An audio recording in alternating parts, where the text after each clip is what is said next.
Dans Out of Africa, d'abord John Barry, le grand souffle orchestral du film. C'est un musicien de l'émotion. John Barry est né en 1933 en Angleterre et il est l'un des compositeurs les plus influents de l'histoire du cinéma.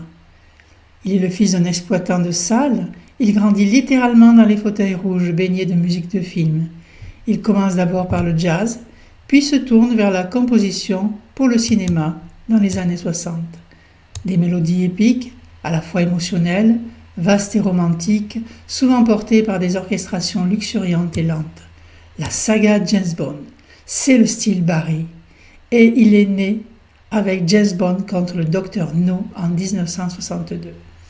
Il ne compose pas le thème original, mais en réorchestre la version définitive, donnant à 007 sa signature musicale. Il composera ensuite 11 musiques de Bond, inventant un style à part, cuivre percutant, tension rythmique et cordes sensuelles. Out of Africa, l'épure sublime. En 1985, Barry signe la musique d'Out of Africa. Il y atteint une forme de maturité absolue. Les cordes y sont lentes, profondes. L'harmonie étale le paysage comme un voile. Il traduit en musique l'écart, la nostalgie, la beauté d'une histoire d'amour impossible. Cette partition lui vaut un Oscar.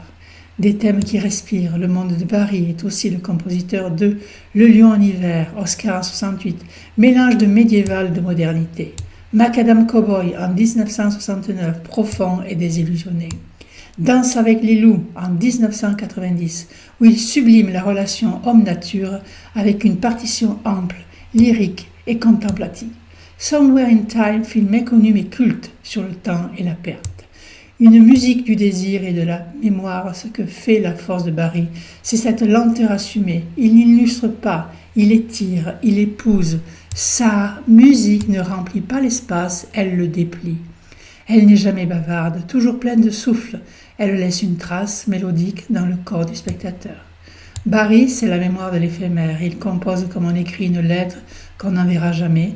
Sa musique reste longtemps comme un parfum discret sur une peau quittée.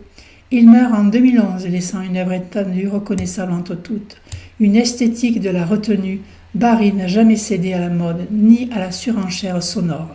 Sa force, c'est la pudeur. Une note, une respiration, une pause. Et tout est dit.